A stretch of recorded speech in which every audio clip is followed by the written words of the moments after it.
Siswa SMA Negeri 72 Jakarta yang berstatus anak yang berkonflik dengan hukum akibat merakit dan meledakkan bom di lingkungan sekolahnya disebut sebagai pribadi yang kesepian, tak punya tempat untuk bercerita, dan diduga korban bullying. Hal itu terungkap usai polisi memeriksa sejumlah saksi peristiwa pada Jumat 7 November 2025 lalu. Yang kami peroleh dari hasil penggalian keterangan maupun petunjuk-petunjuk yang ada, bahwa yang bersangkutan anak berkonflik dengan hukum ini terdapat dorongan untuk melakukan peristiwa hukum tersebut. Dorongannya di mana yang bersangkutan merasa sendiri, kemudian merasa tidak ada yang menjadi tempat untuk menyampaikan keluh kesahnya, baik itu di lingkungan keluarga, kemudian di lingkungannya itu sendiri, maupun di lingkungan sekolah. Ini yang menjadi perhatian kami juga bersama dengan KPAI. Bullying juga pernah berdampak negatif terhadap seorang mahasiswa Universitas Udayana Bali bernama Timothy Anugrah. Jenazah mahasiswa jurusan sosiologi itu ditemukan di kompleks kampusnya 15 Oktober 2025 lalu. Korban diduga nekat mengakhiri hidupnya karena kerap dibully.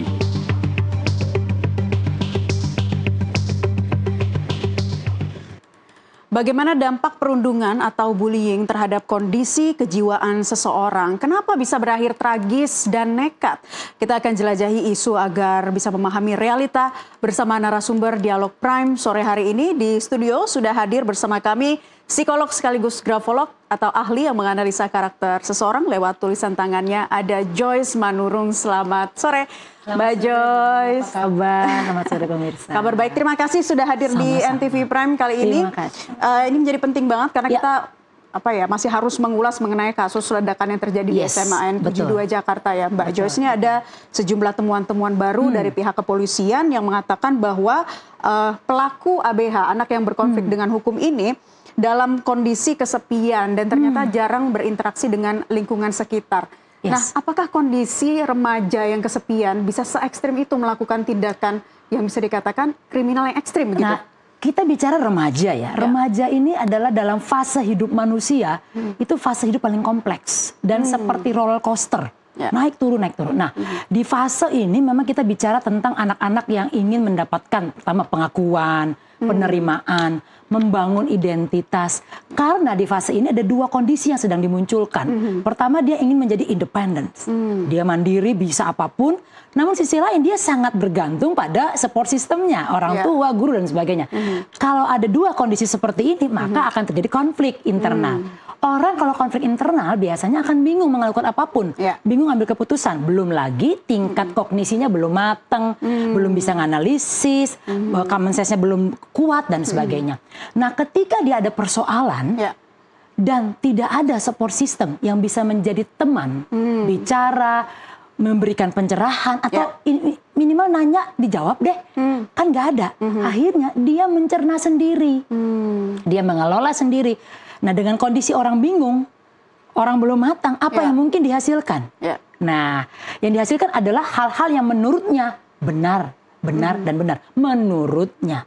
Jadi kalau kita lihat, bukan soal kesepiannya, tapi bagaimana anak ini tidak mampu atau saya lebih sebut kasihan ya.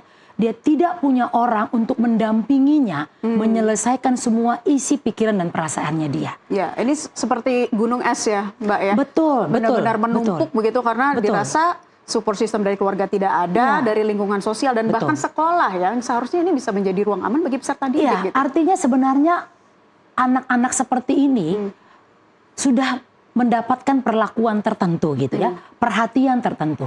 Karena perilakunya pasti tidak umum. Gitu. Jadi bukan seperti anak-anak kebanyakan yang akan tertawa-tawa sama temennya gitu ya, bikin geng-gengan, enggak begitu. Dia relatif menyendiri. Mungkin dia nggak suka ngobrol dengan guru atau orang-orang terdekatnya.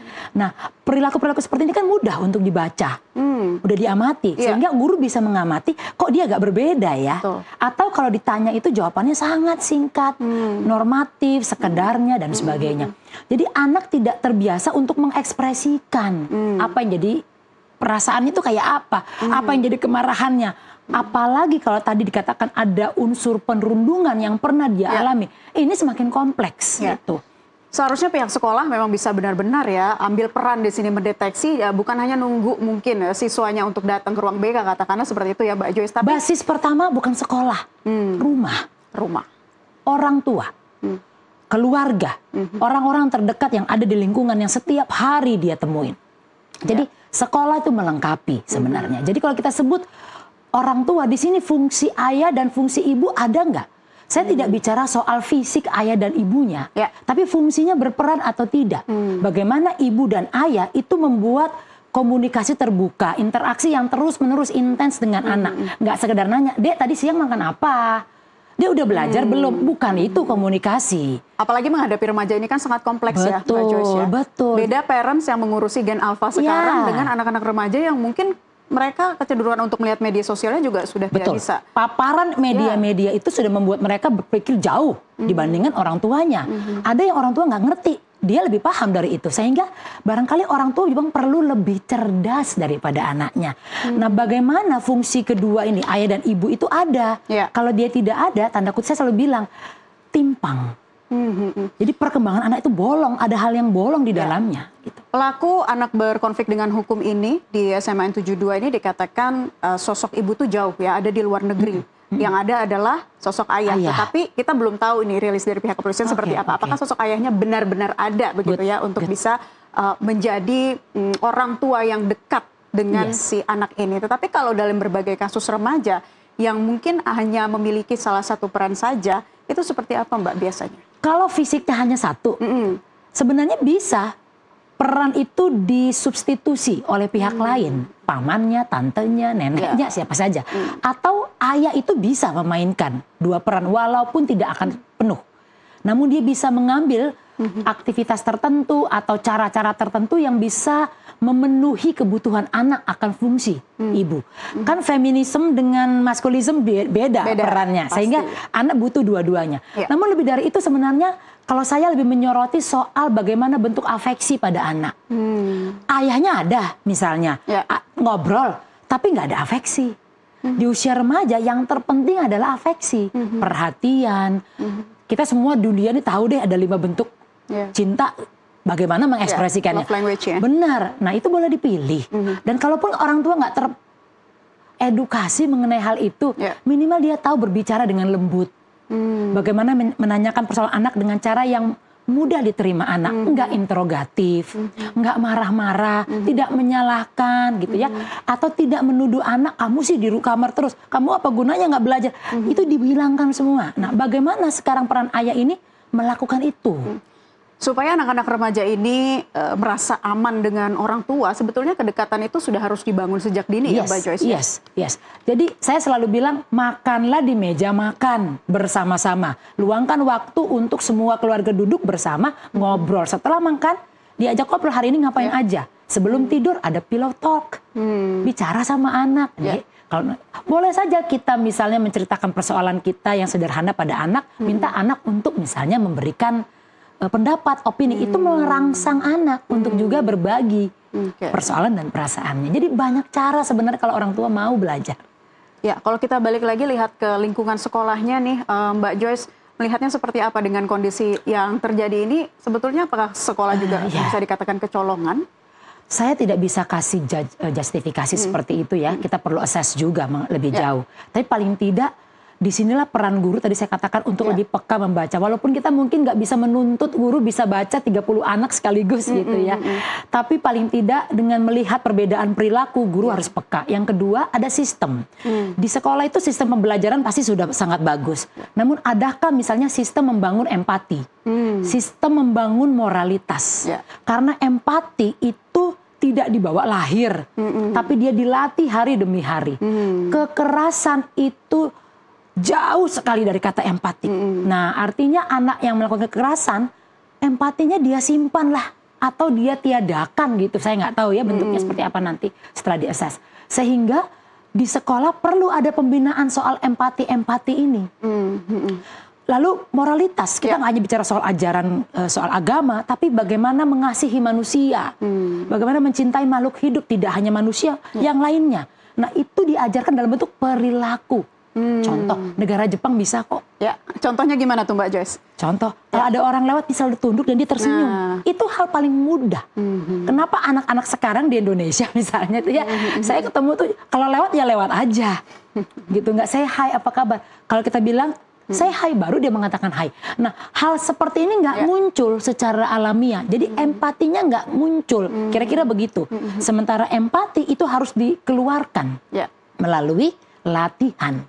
Nah, sekolah, rumah adalah tempat belajar untuk melatih itu semua. Baik, tapi seharusnya sekolah juga bisa melakukan tindakan preventif ya Mbak ya, dengan mungkin asesmen psikologis sistemnya. Betul. Asesmen dari awal setiap masuk sekolah, anak semua diases untuk mengetahui apakah ada memang gangguan-gangguan mental kah atau pribadi yang di dalam anak, atau anak sedang mengalami masalah tertentu. Yang kedua, adanya sistem. Ya, sanksi itu penting diberikan. Jadi hal ini bukan hanya sekedar kenakalan remaja, karena banyak sekali itu biasa anak laki nakal. Itu bukan kenakalan. Kalau sudah mengancam nyawa orang lain, arahnya bisa kriminalitas. Jadi sanksi tegas harus ditegakkan. Seperti perundungan itu harus ada sanksinya. Nggak bisa hanya ditegur kemudian diingatkan, nggak cukup seperti itu. Dalam kasus ini kita melihat dari bukti-bukti yang didapatkan dari pihak kepolisian ya, Mbak Joyce, ya, ada senjata replika yang bertuliskan tulisan ekstrim. Ini bernuansa seperti mencontoh tindakan radikal di luar negeri begitu. Tapi pihak kepolisian mengatakan bahwa ini yang dilakukan self radikalisme, artinya memang sendiri tanpa kelompok. Nah, berarti memang sudah benar-benar dirancang sedemikian rupa, risetnya juga mendalam. Artinya, ini gimana nih kalau Mbak Joyce melihat? Ini lagi viral juga istilah untuk mimetic katanya ya, mimetic. Violence dengan memtic. Nah, jadi ada mimik dan meme gitu. Kalau mimik itu bicara tentang upaya meniru. Jadi barangkali dia mengidolakan seseorang karena dirinya sedang dalam kondisi bergejolak, nggak tahu mau ngapain, marah, sedih, benci, kecewa. Nah, dilihat ada sosok yang punya kesempatan menunjukkan kekerasan sebagai upaya melepaskan kemarahan. Dia idolakan. Cara ini oke nih. Dia barangkali meniru cara-cara itu. Dia berafiliasi dengan kelompoknya, dia ikut komunitasnya, sehingga dia mendapatkan pengakuan bahwa hal seperti itu boleh dilakukan. Kalau kita bilang memtic violence itu kekerasan yang tersebar dari satu orang ke orang lain, kayak meme aja. Apa yang lagi viral, kalau yang viral di media sosial misalnya tembak-tembakan, ya dia melihat itu sesuatu yang wajar, yang boleh dia lakukan. Jadi dua-duanya ada dalam kondisinya pada saat ini gitu. Dan memang itu hasil dari eksplorasi. Media, internet ini luar biasa. Dia bisa akses kemanapun yang membuat dia terkoneksi dengan banyak pihak. Nah, saya juga melihat bahwa pentingnya kita sekarang membuat sebuah sistem yang bisa memberikan batasan siapa saja yang bisa mengakses hal-hal tertentu. Ini kan masih usia anak ya, di bawah 18 tahun. Artinya harus ada satu sistem yang bisa membuat anak nggak masuk ke situ. Ya, semoga nanti pemerintah bisa bergerak cepat ya. Terutama dari Komisi 1 dan juga Komdiji untuk sama-sama bersinergi nih untuk membatasi akses terhadap media-media yang dianggap ekstrim, yang dianggap radikal. Bahaya. Betul. Baik Mbak Joyce, jadi kalau kita lihat juga tantangan dari anak, remaja dan juga orang tua di era sekarang ini adalah berkaitan dengan digital, dunia digital. Bagaimana ini bisa benar-benar mempengaruhi kondisi psikososial anak, Mbak? Pastinya pertama itu positif ya. Dengan digitalisasi kita semakin berkembang cara berpikirnya. Kemudian referensi semakin kaya, literasi kuat gitu. Namun di sisi lain konteksnya bukan soal digitalisasinya, tapi bagaimana penggunanya cerdas dalam menggunakan konteks-konteks digital. Artinya kita perlu pilih dan pilah. Apa yang mau kita akses, apa yang mau kita pahami, apa yang kita lihat. Kemudian bacalah secara menyeluruh. Jangan hanya poin-poin yang sifatnya itu menarik, jargon kah, atau tagline gitu ya. Kemudian yang ketiga kalau buat saya perlu buka ruang diskusi. Tanya orang yang lebih paham. Atau eksplorasi banyak jurnal untuk bisa memastikan apa makna yang sedang saya baca ini. Gitu. Sehingga sebenarnya digitalisasi ini membuat kita betul-betul menjadi orang yang beruntung karena privilege. Gitu. Harusnya ya, positif. Gitu. Dibandingkan dengan era sebelumnya, artinya kita punya kesempatan untuk menjangkau dunia dengan cara yang lebih positif dan lebih mudah. Nah ini perlu panduan dan perlu pendampingan. Dari siapa? Balik lagi orang tua dan guru. Rumah guru. Orang tua adalah guru, sama. Jadi orang tua adalah guru di rumah, guru adalah pendidik di sekolah. Jadi dua-dua itu harus bersinergi. Tidak boleh saling memberikan mandat bahwa kamu yang jadi punya tanggung jawab nih. Dua-dua harus sama. Dan itu pentingnya juga ada program-program dari pemerintah untuk orang tua. Jadi tidak semua orang tua melek digital. Tidak semua orang tua itu melek untuk pengetahuan yang lebih canggih. Enggak semua. Menganggap itu eranya, bukan eranya dia gitu ya. Nah pentingnya nanti mungkin dibuat sebuah tanda kutip nih aturan tertentu bahwa orang tua harus melek digital. Orang tua harus lebih cerdas dari anaknya. Itu. Ya bahkan jangan sampai remaja ini kalau di era sekarang ini sudah menemukan jati dirinya ya lewat game-game digital ini Mbak. Ada yang Roblox, ada game-game macam-macam yang ternyata mereka lebih senang bermain itu dibanding berinteraksi secara langsung begitu. Nah nanti kita akan membahasnya lebih lanjut lagi Mbak Joyce usai jeda azan maghrib, dan juga pemirsa tetaplah bersama kami. NTV Prime akan kembali hadir untuk Anda usai jeda azan maghrib berikut ini.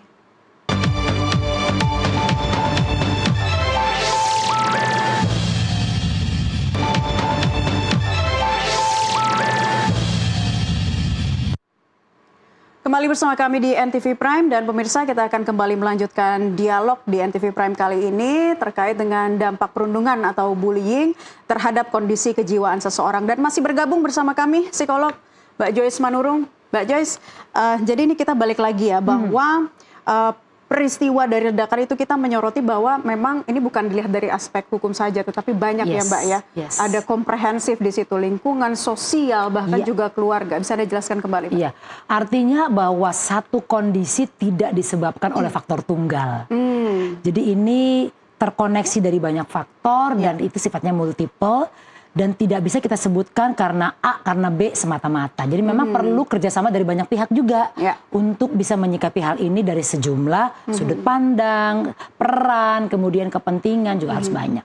Nah paling penting bahwa konteks perundungan ini harus kita lihat dampaknya. Bukan hanya pada korban, tapi juga pada pelakunya.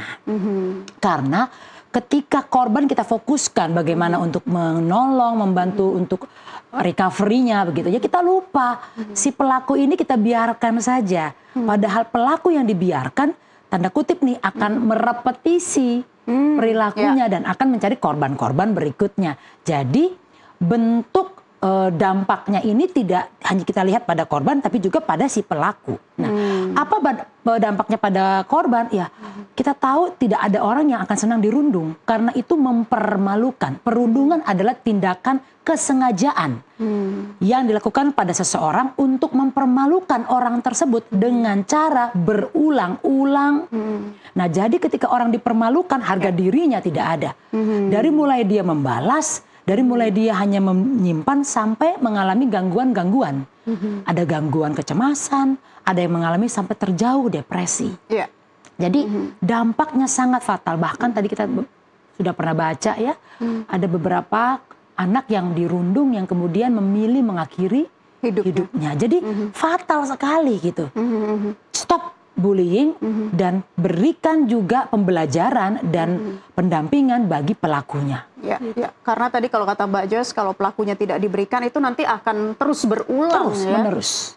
Fenomena yang tidak kelar-kelar ini ya kalau kita lihat. Nah, makanya memang butuh juga pendampingan profesional dalam hal ini. Nah, kalau Mbak Joyce juga menyoroti, kalau Anda lihat ini ya, setiap proses yang melibatkan anak, itu seperti kasus yang terjadi di SMN 72 ini juga harus melibatkan psikolog ya atau profesional. Oh ya, sudah pasti ya. Dan asesmennya harus menyeluruh ya Mbak? Betul. Asesmen psikologis dan asesmen psikiatri pastinya ya, karena kita kan nggak tahu ini dari mana nih konteksnya.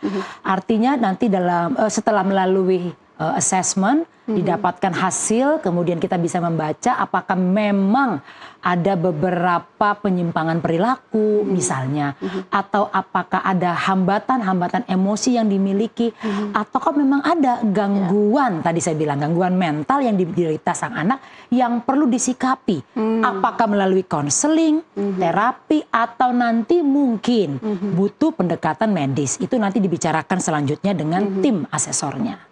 Jadi balik lagi, kalau kita lihat untuk mengantisipasi anak-anak remaja berperilaku yang di luar nalar seperti itu, berarti memang peran dari orang tua ini memang harus benar-benar dimulai sejak dini ya Mbak betul, ya? Betul, orang tua adalah kunci utama yang kemudian diperkuat oleh pendidik, kemudian oleh orang-orang sekitarnya yang lebih paham tentang informasi-informasi, dan pastinya komunitas masyarakat dan pemerintah melalui berbagai aktivitas, program, kebijakan, dan sistem yang berlaku.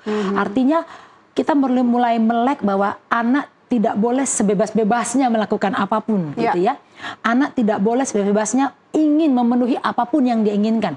Harus ada batasan, harus ada aturan, harus ada sanksi untuk semua hal yang tidak berjalan sesuai dengan kesepakatan, norma, ataupun kebiasaan yang umum berlaku. Jadi pembelajaran itu kadang-kadang memang keras, bukan kejam. Namun sifatnya harus mendidik dan konstruktif. Poinnya di sana. Sedekat-dekatnya orang tua dengan anak remaja, supaya anak remajanya ini merasa aman, tetap ada ruang yang dibentuk dari orang tua agar anak ini juga bisa menganggap kita seseorang yang bisa dihormati. Ruang komunikasi terbuka, ruang interaksi yang nyaman dan aman. Jadi setiap kali anak pengen ngobrol, pengen ngomong, bapak ibunya bisa melebarkan tangan gitu ya. Dan meluangkan waktu. Karena banyak sekali orang tua yang lebih mementingkan cari uang untuk kepentingan anak. Jangan salah, anak tidak semata-mata hanya penting uangnya, tapi butuh keberadaan orang tuanya. Kehadiran tidak hanya fisik, tapi emosi. Dan yang paling penting juga bagaimana anak dipahami kebutuhannya apa. Dan orang tua juga perlu tahu anak butuh apa dari orang tuanya. Anak ingin orang tuanya seperti apa.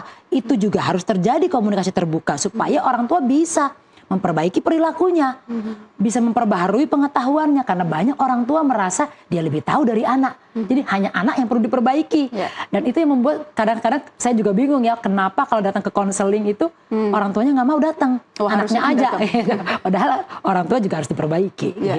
Jadi kalau lagi-lagi melihat, balik lagi dari kasus ini ya Mbak Joyce ya, jadi tantangan remaja generasi Z saat ini tuh memang begitu kompleks ya dibanding mungkin ketika zaman saya dulu ketika remaja. Zaman saya ya. Bisa dijelaskan ini Mbak, belum ada tekanan dari mungkin faktor ekonomi dan lain-lain gitu. Kalau dilihat tekanan mungkin kalau secara finansial kita memang tidak menempatkan pada dirinya karena itu tanggung jawab orang tua gitu ya. Tapi tuntutan untuk pembelajaran. Sekarang ilmu semakin canggih, ilmu semakin kompleks, anak-anak dituntut untuk belajar lebih faham gitu ya. Kemudian yang kedua tuntutan bersosialisasi gitu. Karena adanya perangkat-perangkat digital, waktu, intensitas itu semakin berkurang. Sehingga anak-anak merasa temannya adalah laptop, temannya adalah gadget.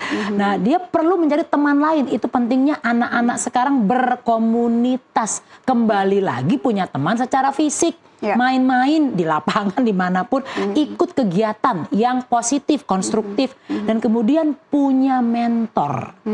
Jadi dia bisa bertanya, bisa berdiskusi, atau dia bisa mendapatkan pembelajaran yang punya arah, punya kontrol. Dan pastinya anak-anak juga punya kesempatan untuk misalnya mencoba banyak hal ya. Pemerintah punya banyak program kan, bisa diikutkan dari sekolah kah, dari komunitas kah, sehingga dia punya energi itu teralihkan, terregulasi, nggak hanya sekedar ibu bapaknya mau ke sini, bingung bapak ibunya untuk menyediakan itu barangkali. Nah, dengan adanya program-program ini pemerintah jadi punya kesempatan juga mendapatkan misalnya sumber daya yang mungkin kita dapatkan dari anak-anak ini loh. Banyak yang pinter, banyak yang cerdas, banyak yang kreatif. Mungkin dengan mengalihkan, menyalurkan energi mereka, banyak ide-ide baru yang dimunculkan. Jadi banyak sekali cara yang bisa dilakukan untuk itu, dan tantangannya terbesar adalah bagaimana anak-anak ini, buat saya, menanamkan empati dan moralitas. Mbak Joyce, tapi kalau kita berbicara mengenai lingkungan sekolah gitu, katakanlah tadi pemerintah sudah menyediakan misalnya untuk bisa ataupun wadah untuk anak-anak ini bisa menyalurkan hobi-hobi atau bakat yang positif. Tapi bagaimana dengan sekolah? Kalau Anda melihatnya sejauh ini sekolah-sekolah sudah cukup baik belum menerapkan bimbingan konselingnya ataupun juga menciptakan lingkungan yang positif di sekolah itu sendiri? Bentuknya tidak bisa general ya, karena kita melihat sekolah mana gitu. Di beberapa sekolah tertentu sudah sangat berperan. Artinya ada dulu istilahnya kan guru BP ya. Guru BP, BK. Guru BK gitu ya, bimbingan konseling. Nah sekarang konselor sifatnya. Sudah memang ada psikolog dalam sekolah, ada konselor yang memang diberikan otoritas untuk membantu anak-anak yang tanda kutip punya permasalahan. Nah, kalau sekolah-sekolah yang tertentu saya tidak bisa pastikan apakah tugas ini tetap diberikan kepada guru. Nah, kalau saran saya memang itu tidak sepenuhnya menjadi peran guru karena guru sudah fokus untuk pendidikan dan pembelajaran anak. Jadi memang harus ada fungsi lain yang bergerak di situ. Dan barangkali Kementerian Kesehatan, Perempuan dan Anak PPTA, bisa membantu, bisa membantu juga untuk menyediakan layanan-layanan seperti ini di setiap sekolah yang hadir tidak hanya saat dibutuhkan, tapi setelah sekolah itu berjalan ya ada, gitu. Karena barangkali mungkin ada anak-anak yang bermasalah tidak dengan keluarganya, tapi dengan orang-orang sekitarnya, teman-temannya, atau justru dengan gurunya yang bermasalah. Nah, disinilah letak keberadaan para konselor di sekolah yang secara intens ada, itu mudah ditemui menjadi tempat yang paling gampang bagi anak-anak untuk berbagi. Baik, Mbak Joyce, kita akan berbincang kembali nanti. Dan saat ini pemirsa, kita sudah terhubung bersama Kabid Humas Polda Metro Jaya, Kombes Budi Hermanto. Selamat malam, Pak Budi. Malam, Mbak. Pak Budi, apa saja fakta-fakta baru yang terungkap dalam ledakan di SMA N 72 Jakarta sejauh ini, Pak? Ya, yang pertama dari tim medis Rumah Sakit Polri Kramat Jati sudah melakukan penanganan medis pasca operasi dan akan melaksanakan operasi plastik juga terkait tentang bedah plastik terkait tentang luka bakar. Selain itu kita juga akan melaksanakan pemulihan psikologis oleh tim trauma healing, kita melibatkan juga KIMSI. Setelah itu bisa berjalan baru pelaksanaan proses penyidikan dapat dilaksanakan. Oke, baik. Jadi menunggu ini semuanya juga kondisinya pulih kembali, baru nanti ada pemulihan secara psikologisnya ya Pak ya. Bagaimana dengan kondisi pelaku anak berkonflik dengan hukum ini Pak? Ya, saat sekarang kondisinya sudah lebih membaik, sadar. Tapi baru bisa diajak bicara, tetapi kita belum bisa untuk meminta keterangan. Karena di dalam pemeriksaan itu adalah sehat jasmani dan rohani. Baik, Pak Budi, sejauh ini apa hasil pendalaman dari pemeriksaan 18 saksi-saksi? Artinya benar membenarkan bahwa terjadi ledakan di hari Jumat siang saat khotbah sholat Jumat. Kita melihat juga beberapa korban masih dalam kondisi pemulihan karena memang rata-rata korban dari anak-anak ini adalah bagian pendengaran, sehingga kita juga harus menunggu rujukan dokter menyatakan bahwa kondisi pendengaran anak-anak ini dalam kondisi yang sudah benar-benar baik. Baik, Pak Budi, penelusuran lebih jauh dari pihak kepolisian ke kediaman dari pelaku anak berkonflik dengan hukum ini, apakah sudah memintai keterangan dari sang ayah, bagaimana keseharian dari pelaku, apakah Anda sudah bisa menyampaikan hal ini Pak? Ya memang untuk ayah sudah dimintai keterangan oleh penyidik, begitu juga dengan rekan-rekan terdekat, tapi ini masih butuh pendalaman. Dalam artian dari keterangan orang-orang yang kita ambil keterangan, ini juga harus ada persesuaian. Saat ini Direktorat Siber Polda Metro Jaya sedang melakukan analisa digital forensik. Nah, kami mohon waktu hasil analisa digital forensik ini setelah keluar baru kita akan bisa menata untuk melakukan rencana tindak lanjut berikutnya. Baik, terkait dugaan perundungan sampai saat ini tim penyidik juga masih melakukan pendalaman ya Pak? Ya pasti ya Pak, karena kan di dalam ini ABH ini juga merupakan kalau kita melihat yang bersangkutan adalah korban perundungan, berarti kan informasi awal harus didengar dari korban. Baik. Kemudian keterangan apa lagi Pak yang bisa Anda sampaikan di sini? Selain sang ayah, mungkin lingkungan dari sekitar rumah, itu seperti apa Pak? Polda Metro Jaya bekerja bersama seluruh komponen dan elemen. Dalam hal ini melibatkan KPAI. Kita juga PTD, P3A, termasuk nanti pada saat proses berjalan melibatkan Bapas, termasuk kita membuka ruang bagi komponen elemen untuk melakukan kontrol sosial dalam proses penanganan anak berkonflik dengan hukum. Kita membuka diri. Baik. Pak Budi, polisi juga menemukan keterangan bahwa ABH ini sulit bersosialisasi di sekolah ya Pak? yaitu dari beberapa keterangan dari beberapa saksi, dan ini kita coba dalami. Kalau kita menganalisa, kita belum bisa menyimpulkan hanya dari keterangan beberapa orang. Artinya ada sebab akibat perbuatan yang dilakukan oleh anak berkonflik dengan hukum ini. Apa sebabnya, apa akibatnya, dan apa proses yang berjalan ini masih kita coba untuk melakukan pendalaman. Oke. Untuk saat ini kegiatan belajar mengajar sudah kembali berjalan normal atau masih dilakukan kegiatan belajar daring, Pak? Ya, alhamdulillah Mbak, seperti yang disampaikan oleh Bapak Kapolri pada saat hari Jumat kunjungan ke Rumah Sakit Islam Jakarta Cempaka Putih, Bapak Kapolri berharap minggu ini kegiatan proses belajar mengajar sudah harus bisa berjalan dengan normal, walaupun saat ini dilakukan secara daring. Pihak Polres Metro Jakarta Utara, sesaat setelah olah TKP dinyatakan selesai, polis lain dibuka, dan dinyatakan sterilisasi terhadap lokasi kejadian itu, tidak ada ledakan bahan ataupun ledakan susulan. Ini juga membersihkan puing-puing, bekas darah, bekas-bekas yang dapat menimbulkan trauma bagi para siswa. Ini juga sudah dibersihkan, sehingga pada saat kegiatan belajar mengajar kembali normal, tidak terlihat tempat tersebut adalah lokasi dari kejadian peledakan. Oke, dan untuk situasinya di sana sejauh ini apakah sudah tidak lagi ada penjagaan khusus karena sudah steril ya Pak?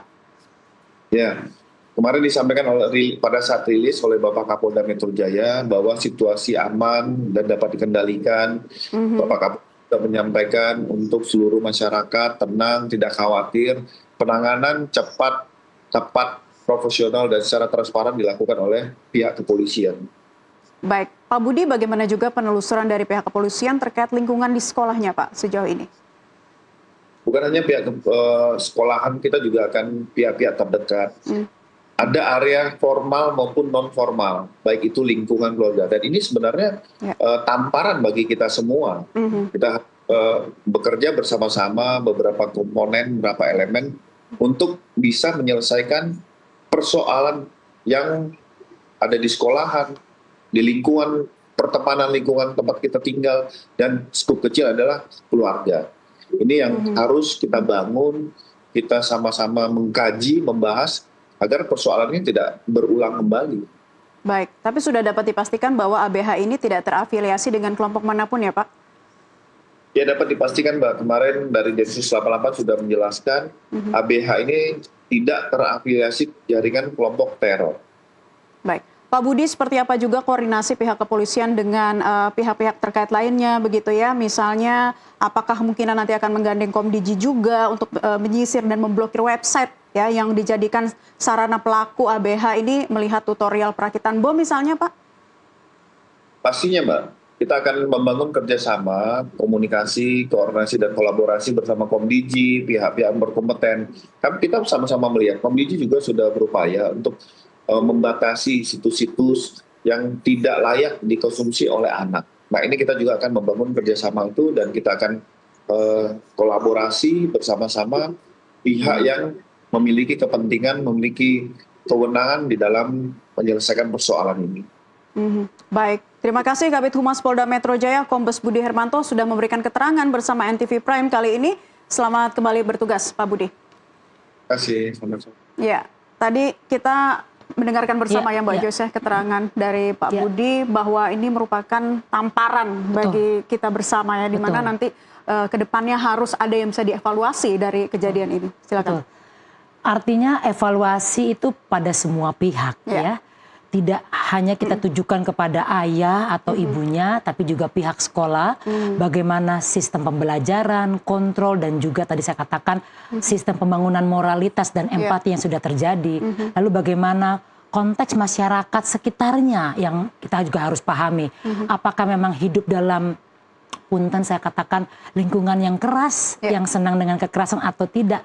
Dan pastinya bagaimana juga mengevaluasi program-program dari tadi yang disebut Pak Budi, pemerintah selama ini melakukan apa yang sudah dibuat sehingga anak-anak juga punya jalur, punya cara untuk bisa mengalurkan energinya. Nah, kalau buat saya kayaknya semua orang termasuk saya juga perlu dievaluasi gitu. Artinya kita sebagai masyarakat juga perlu tahu bahwa ini sebuah pembelajaran yang sangat mahal, yang tidak hanya sifatnya itu begitu ya, tapi ini sudah hampir menghilangkan nyawa.